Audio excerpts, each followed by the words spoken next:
fund. I understand from Network Rail that they actually need the cash as opposed to a promise from a saving, and that they need that in fairly short order. By June was my last understanding. Are you able to share with the committee how you are, if you like, converting a saving into cash for these projects to make sure that the projects can actually be delivered on time? Any particular reference to Dawlish I much value. Indeed. Well, I've been on that railway route many times, and it's absolutely stunning. I think one of the most beautiful in the country. But if you go on it, you understand why you need to invest money in resilience, because you are really very close to the sea there. And so you're right that we've allocated, I think it's 165 million to the first 4 phases. The 5th phase is very important. I know that the proposal is with the Transport Secretary now. All I can say is that I know he hopes to make a decision very soon. Now, in which case, perhaps there's been a bit of cross wires between the pair of you, because I actually spoke to the Secretary of State a week ago, and he said it was in your court, and he was going to talk to you. I did express to him my concern about the deadline. So what can I do to get resolution? Is it you? Is it the Secretary of State for Transport? In a way, I'm less bothered about who. I am more concerned about commitment for June. Are you able, Chancellor, to commit that the money will be available when, as I understand it, is needed in June? Rather than passing you from pillar to post, why don't I commit to you that I will talk to Mark Harper and try and resolve this quickly, and we'll get back to you as soon as we can. That would be a great help. Thank you, Chancellor. Moving on to property tax. Now, in the budget, there were really 3 parts. There was the reduction in the capital gains tax higher rate by 2%.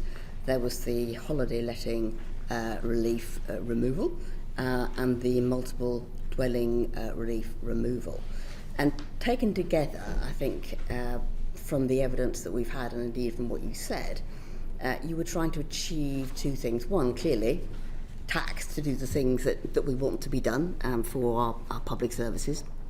But secondly, to maximise the use of property for residential as opposed to anything else. And therefore, might I suggest that this was really a nudge to try to encourage those who've been thinking about disposing of their second homes to do so, because this would be a good time, most tax effective time to do it, and to look at how those who were letting their properties out, often in the summer and Easter, for Airbnb, might be discouraged by, I think in your words, levelling the playing field so that they effectively lost release that gave them a benefit compared with those who let out on full-time residential tenancies.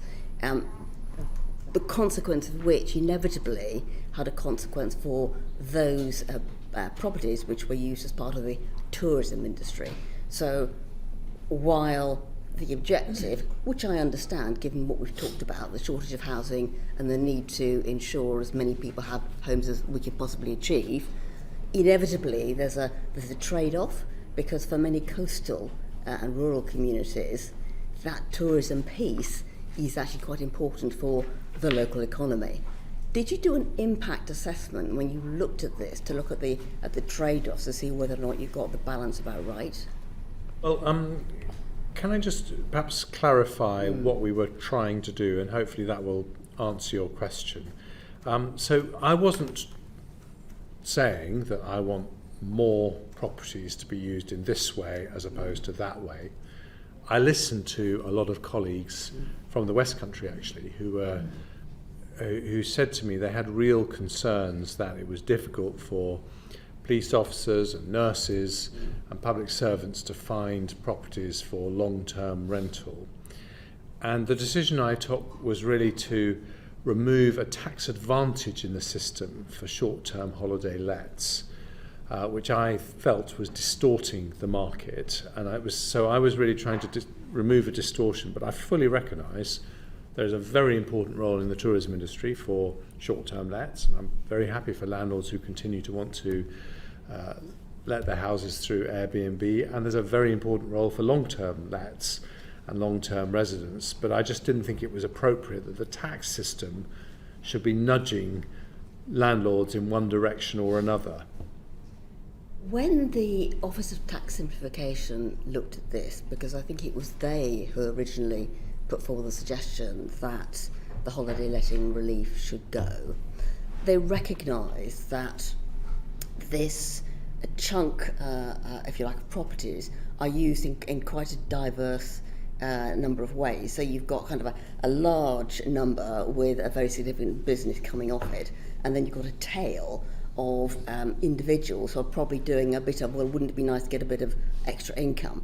But that tail actually was unlikely to benefit from the relief because they were unlikely to want to offer up their property for 210 days.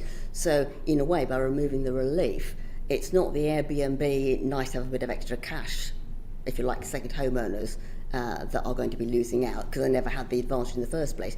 It's those which were genuinely in business. And when I look at some of the rural community that I have the pleasure of representing, and I think something like 27% of these are in the southwest, and I hear what you say about the other concern, but if I may, but the flip side, which is the concern of these businesses, for many of them, they can't get planning permission to turn, if you're a farmer and you want to diversify, you can't turn some of your farm buildings into property which has residential use because the district council will not permit it, because these are often cottages in the middle of absolutely nowhere. There isn't a bus.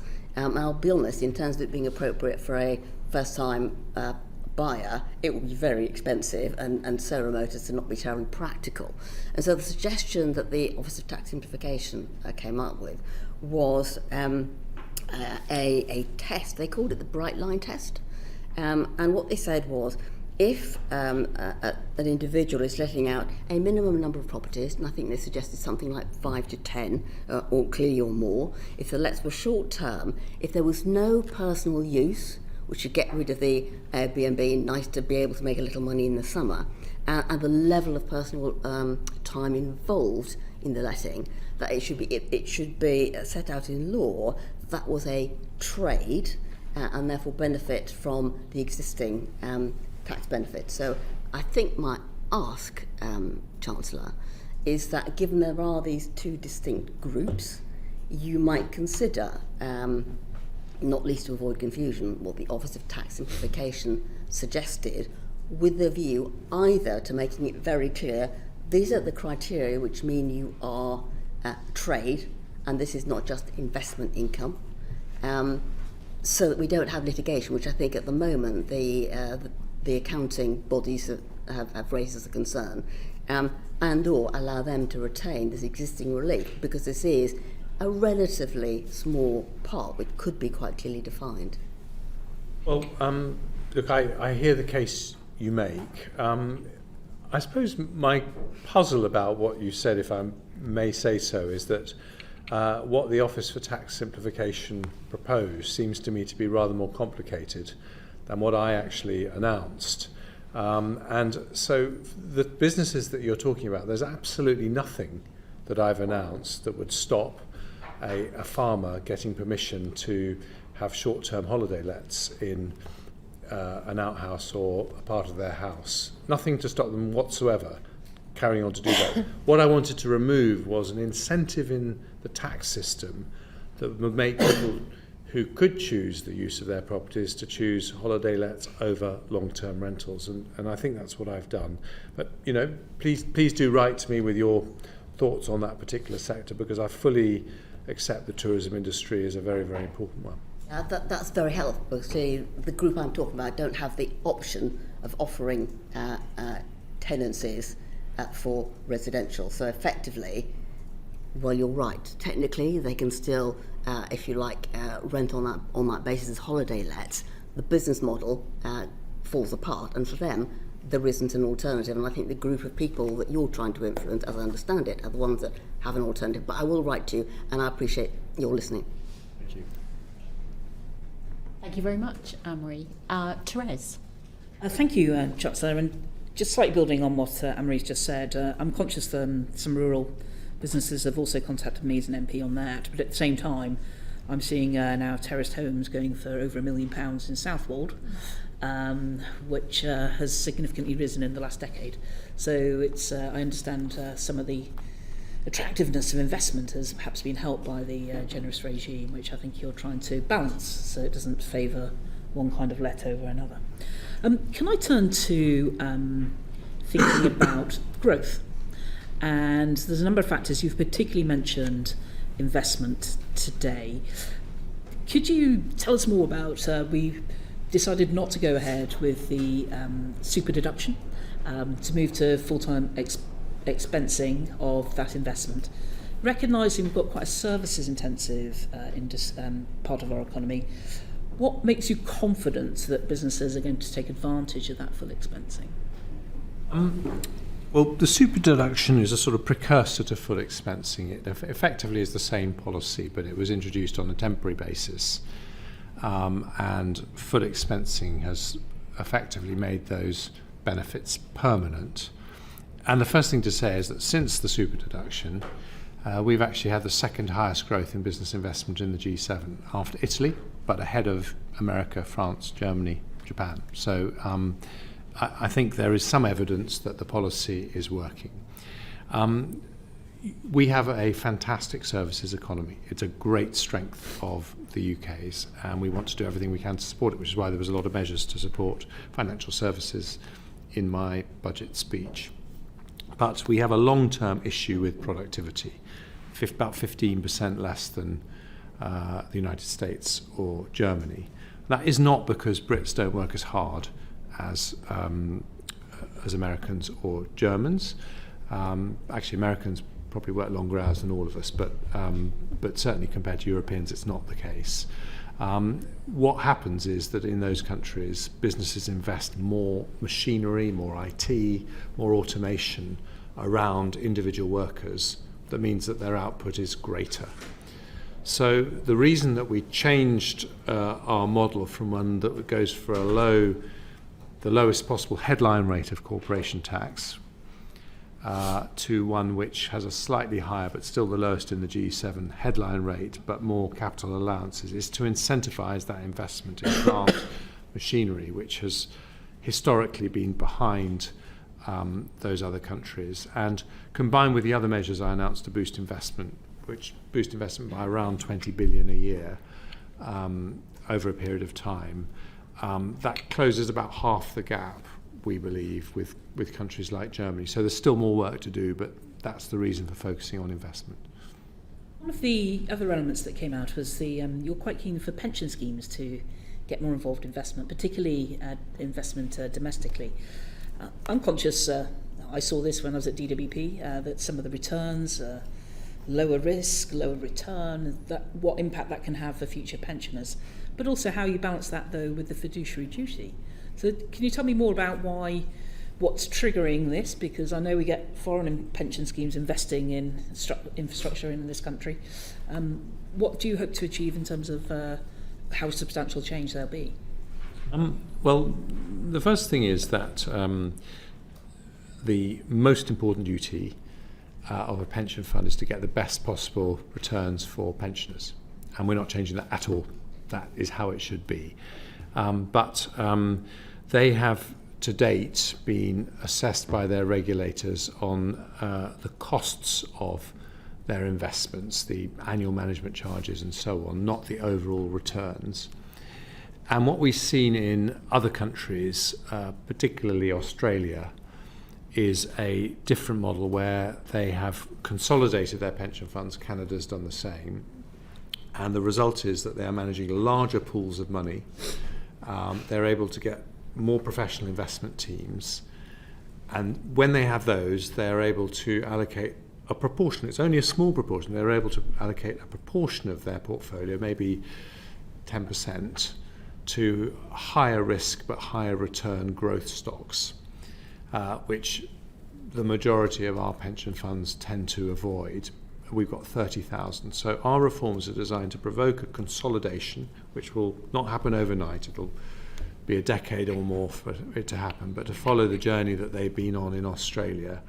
And as part of that, as we start to get more professionally managed pension funds, we think they will start to notice the brilliant growth stocks that we have in this country, where at the moment we have the great irony that if you are a brilliant UK tech entrepreneur, you're more likely to get investment from a Canadian pension fund than a British pension fund, even though British pension funds collectively have got more money to invest than Canadian pension funds, and we'd like to put that right. So going further on that, in terms of, traditionally the Prudential Regulatory Authority has actually been very negative about consolidation of super funds and similar. What's changed? Well, we've had very good discussions with them. I think I can't say what they were like when you were DWP secretary, but I've had meetings with the pensions regulator, the FCA, the PRA, and I think they're very supportive of the direction of travel that we're going in, because we believe, and I think they believe, this will mean higher returns for pensioners. Some of the things that you seem to be in strong agreement with OBR, some of the dynamic effects of what you're doing on, say, reducing NI and similar, in terms of equivalent of nearly 100,000 employees coming into the market. There are other barriers to people perhaps working to their full extent. In terms of childcare, there's been some questioning about how far along we are in really liberating that to help working people. What's, if you like, one of the key changes that you want to make sure not just happens by next month, but in the next, say, 2 to 3 years?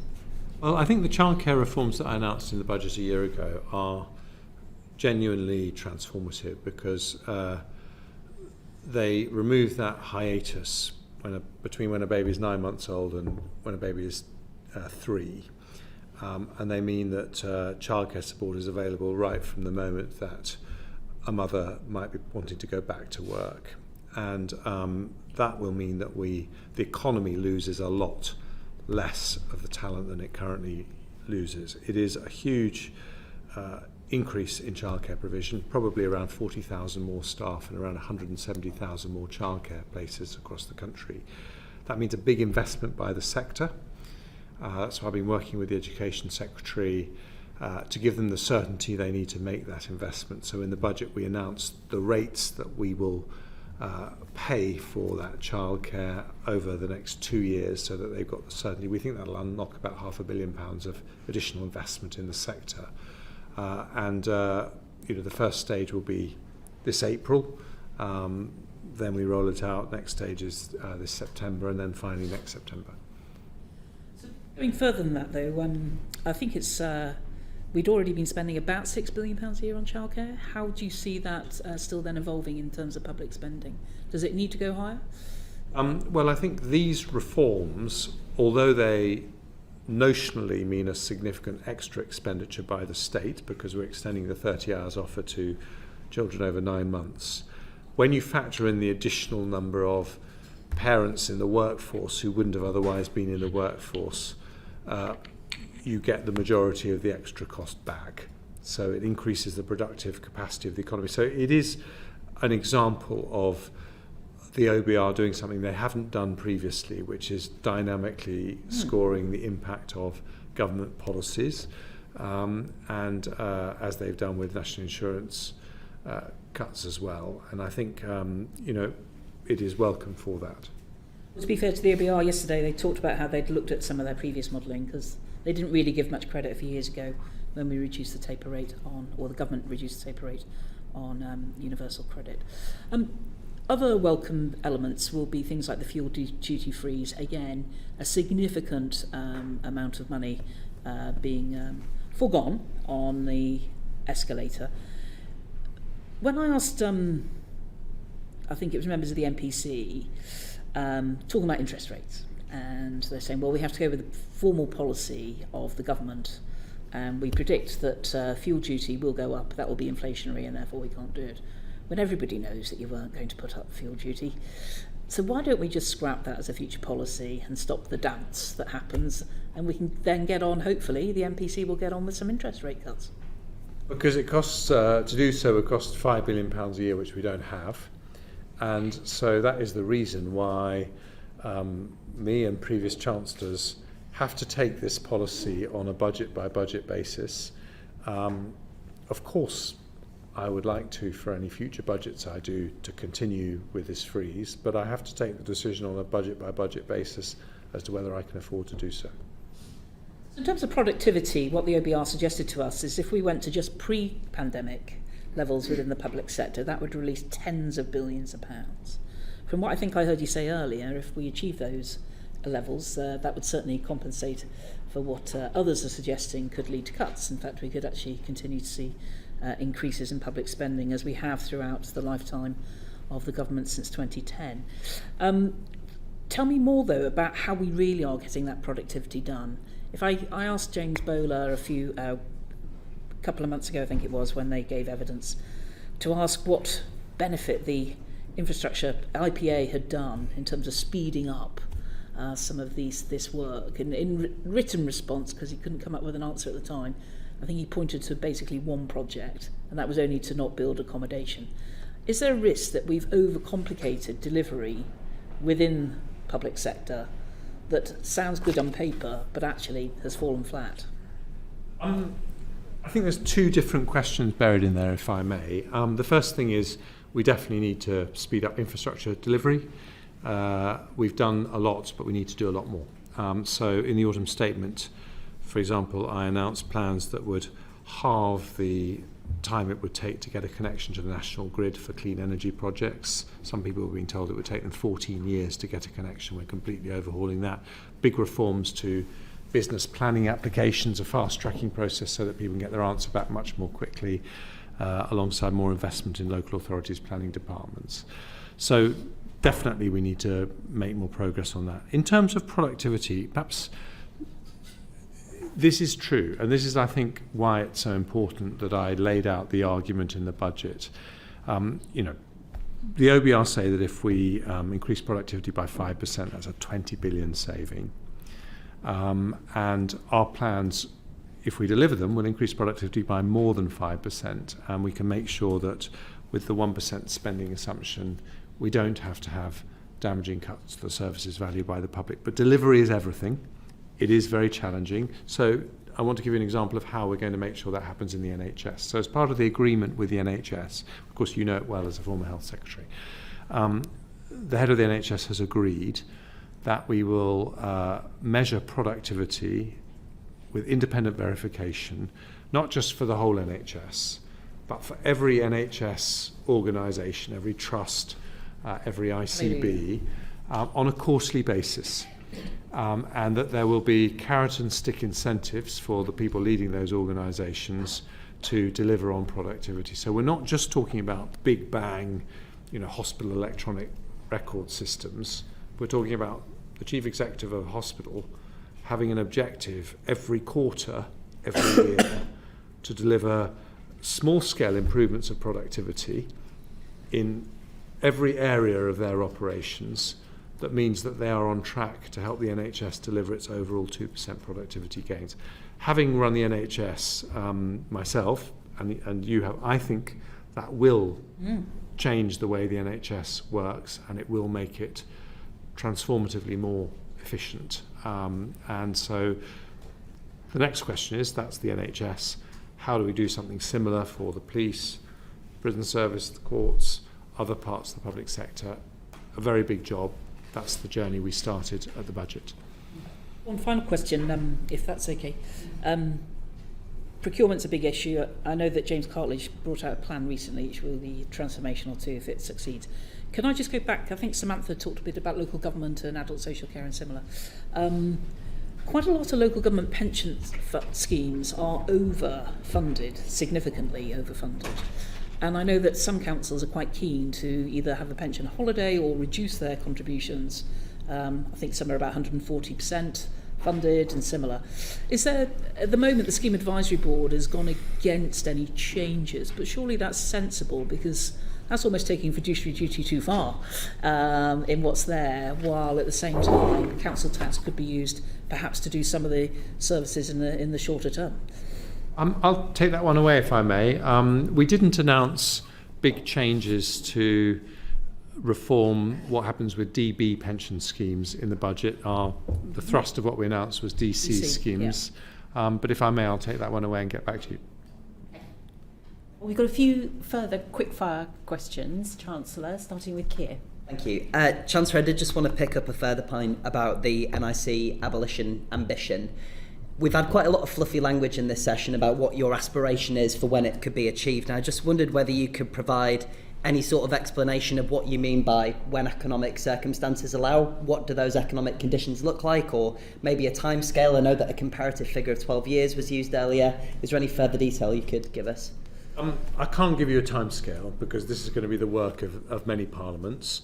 And the reason I can't give you a timescale is because I've said there are two very clear conditions upon which the delivery of this ambition depends. One is that it won't be funded by borrowing, and the other is that it won't be funded by cuts to public services.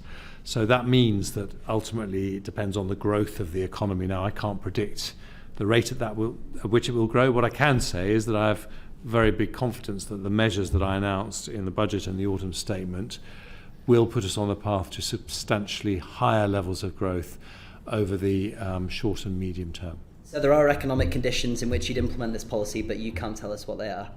I can't tell you because I can't tell you what the growth rate of the economy is going forward, unfortunately. And secondly, the House of Commons Library has said that merging NICs and income tax would require an 8% increase in the basic and higher rates of income tax. Would you like to use this as an opportunity to say categorically that you wouldn't raise income tax in order to bring this policy to fruition? We want to deliver this policy by reducing national insurance. That is our stated plan, and that's the way we've done it in the last two fiscal events. So not through raising income tax? I've explained how we want to do it. Our objective is to end the unfairness, and reducing national insurance is the way we intend to go about it. And then just finally, on the comms point around this decision, you've said that this is some sort of far-sighted aim, that it would just be fantastic if we could do this. At the same time, post-budget, a lot of Conservative front benchers have been fronting up this policy proposal in the media as if it is something coming down the track. Would you like to use this as an opportunity to assuage people's hopes that you actually have a plan to do this anytime soon? Well, we have a plan to do it. It's a very important, and I think in a general election year, this is very distinct to the Labour Party. You've said they don't want to do this. We think that this will mean that we grow more. It will make work pay in the economy. It is a long-term goal, just like some of the other long-term goals that previous Conservative administrations have announced. But we can't tell you when we're going to deliver it because that depends on economic growth. But it's something that we think will be transformative for the economy and we are committed to. Okay. So you can't tell us the economic conditions in which you do it, or whether you do it through raising income tax, but I suppose they might be questions for a future session. Thank you, Chair. Thank you. John. Chancellor, can I take us to the dark art of forecasting? We've got the Bank of England and the OBR at almost opposite ends of the spectrum with regards to inflation and growth. Inflation, the bank is expecting a tick up to 3%. The OBR has halved its forecast from 2.8 roughly to 1.4 by the end of the year.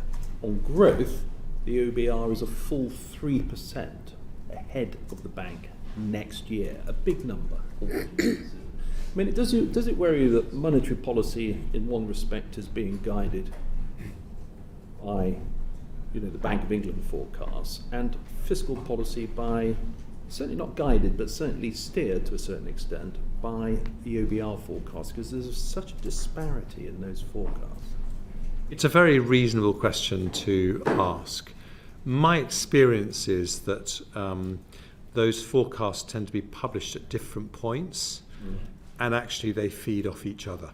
So the Bank of England looks at what the OBR forecasts, tries to understand what they've done and see what they can learn from it, and vice versa.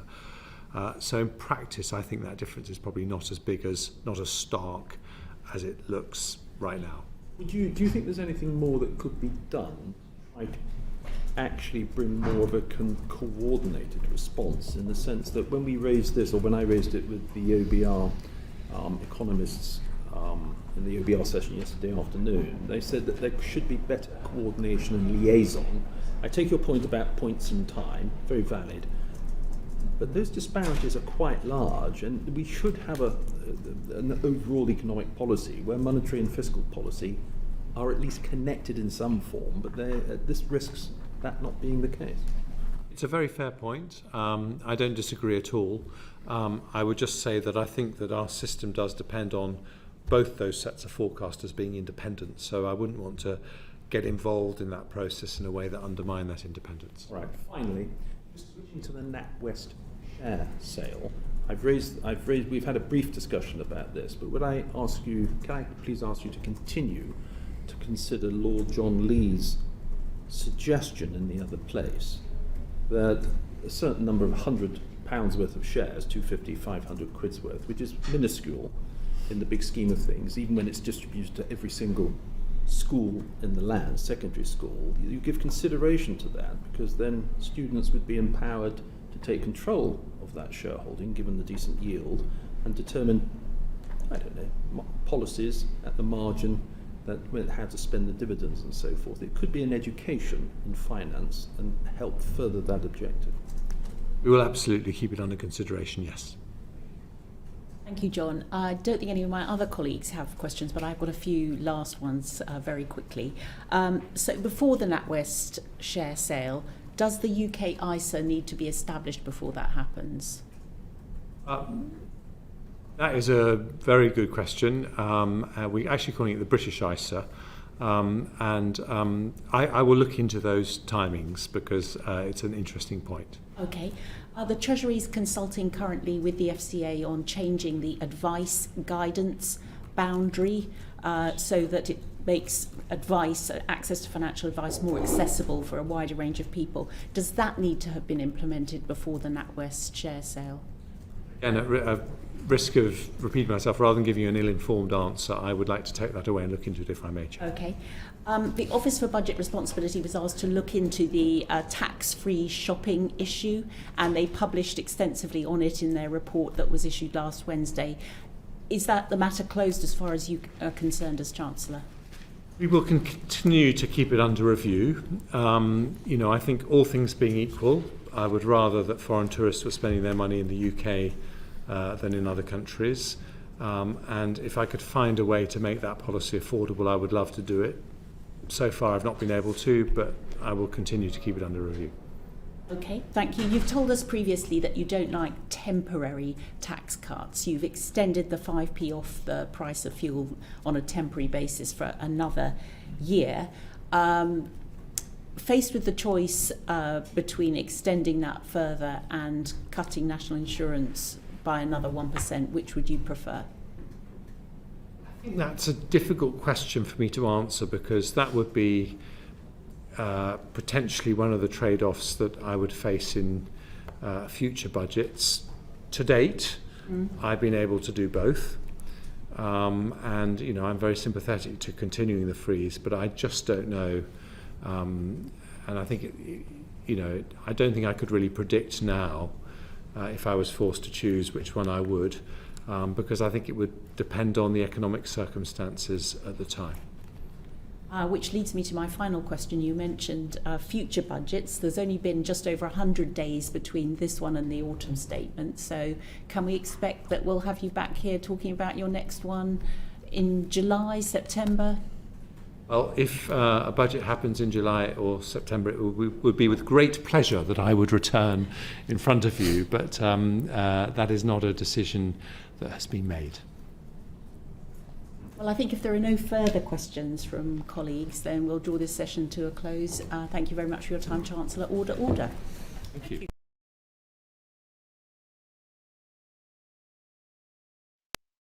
The proceeding has ended.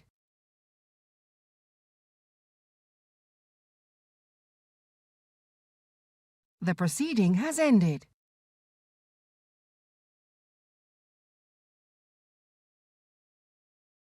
The proceeding has ended.